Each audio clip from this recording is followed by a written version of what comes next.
नमस्कार। आज हम भारत का जो भौगोलिक स्वरूप देख रहे थे उसमें अब आगे देखेंगे। पिछले वीडियो में हम लोगों ने पश्चिमी घाट को देखा था, इस बार हम लोग पूर्वी घाट को देखेंगे। जब पश्चिमी घाट और पूर्वी घाट दोनों हो जाएगा तब हम दक्षिण की पहाड़ियों को देखेंगे। इससे समझने में काफ़ी आसानी होगी। तो पूर्वी घाट हो चुका, पश्चिमी घाट हो चुका था, पूर्वी घाट है। ये जो हिस्सा है भारत का ये कहलाता है पूर्वी घाट। पूर्वी घाट, लेकिन ये पूर्वी घाट जो है पूरी तरह से है नहीं, ये कहीं कहीं कटा हुआ है। जैसे पूर्वी घाट श्रृंखलाबद्ध रूप से नहीं मिलती क्योंकि महानदी, गोदावरी, कावेरी आदि नदियों ने इसे जगह जगह से काट दिया है। ये जितनी भी नदियां हैं ये सब बंगाल की खाड़ी में जाके गिरती हैं। बंगाल की खाड़ी ये हो गई, बंगाल की खाड़ी। बंगाल की खाड़ी में आके ये सारी नदियां गिरती हैं। तो जहाँ से ये नदी गुजरती है वहाँ के पहाड़ को ये बीच से काट देती है, इसलिए श्रृंखलाबद्ध रूप से नहीं मिलती। आपके एग्जाम में सवाल पूछेगा कि कौन सी पहाड़ी श्रृंखलाबद्ध रूप से नहीं मिलती, तो पूर्वी घाट श्रृंखलाबद्ध रूप से नहीं मिलती, जबकि पश्चिमी घाट जो है ये पूरी तरह से श्रृंखलाबद्ध मिलती है। करीब 1500-1600 किलोमीटर लंबी ये एक रास्ता है। पूर्वी घाट की सबसे ऊंची चोटी है महेंद्रगिरी, 1501 मीटर, ये आंध्र प्रदेश में है।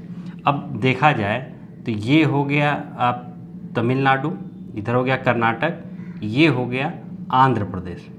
आंध्र प्रदेश, तो महेंद्रगिरी के जो पर्वत है ये आंध्र प्रदेश में है। कितनी इसकी ऊंचाई है? 1501 मीटर इसकी ऊंचाई है। पूर्वी घाट की सबसे ऊंची चोटी है महेंद्रगिरी पर्वत, 1501 मीटर इसकी ऊंचाई है। पूर्वी घाट की सबसे उत्तरी भाग में उत्तरी पहाड़ियाँ हैं। सबसे उत्तरी भाग में यानी कि यहाँ, ये हो गया पश्चिम बंगाल का हिस्सा, तो यहाँ पर है उत्तरी पहाड़ियाँ हैं। उत्तरी पहाड़ियाँ, ये उत्तरी सरकार का भाग है। आगे जब हम लोग तटों को देखेंगे तो इसमें और समझेंगे। तो उत्तरी पहाड़ी का ये भाग है। मध्य में है कुडप्पा की पहाड़ी।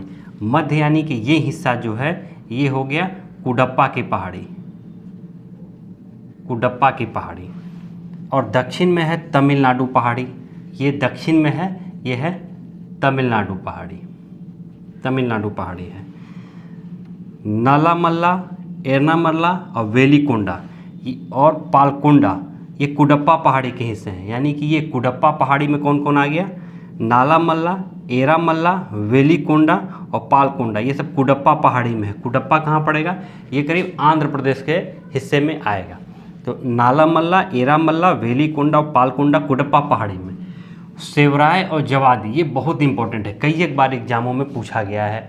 यानी कि बीपीएससी तक में ये सवाल पूछा गया है कि सेवराय और जवादी पहाड़ियाँ किस पहाड़ी का भाग है? तो ये तमिलनाडु पहाड़ी का भाग है। आपको ये समझना है कि तमिलनाडु राज्य में तमिलनाडु पहाड़ियाँ हैं। तमिलनाडु पहाड़ी का भी नाम है और तमिलनाडु राज्य का भी नाम है। तो सेवराय और जवादी पहाड़ियाँ कहाँ हैं? ये तमिलनाडु में है। नीलगिरी की पहाड़ी तमिलनाडु में है। अब ये जो है पश्चिमी घाट और ये हो गया पूर्वी घाट और ये हो गया पश्चिमी घाट, इनके मिलन स्थल पर, इसको यहाँ से देखिए, ये हो गया पश्चिमी घाट और ये हो गया पूर्वी घाट। तो इसके मिलन स्थल पर है नीलगिरी पहाड़ी। नीलगिरी जो कि पश्चिमी घाट और पूर्वी घाट का मिलन स्थल है नीलगिरी पहाड़ी। नीलगिरी की पहाड़ी कहाँ है? यह है तमिलनाडु में। तमिलनाडु में नीलगिरी के दक्षिण में पाल घाट गैप है। अब यहाँ से क्या है कि एक गैप है, एक रास्ता, यहाँ से ये शुरू हुआ और इसके बाद है गैप, यानी कि आप दर्रा कह लीजिए। पाल घाट गैप है, पाल घाट दर्रा कहलाता है। पाल घाट गैप में पश्चिम और पूर्वी घाट का मिलन स्थल, तो यहाँ पर पश्चिमी घाट और पूर्वी घाट का मिलन स्थल है जो कि नीलगिरी पहाड़ी है। नीलगिरी के दक्षिण में पाल घाट गैप है। उसके बाद हम आगे इसको अगले वीडियो में देखेंगे कि यहाँ से, आज हम लोग पिछले वीडियो में देखे पश्चिमी घाट को, इस बार हम देखें पूर्वी घाट को। अब हम देखेंगे दक्षिणी भाग में कि दक्षिणी भाग में कौन कौन सी पहाड़ियाँ आती है। तो आज के लिए इतना ही, धन्यवाद।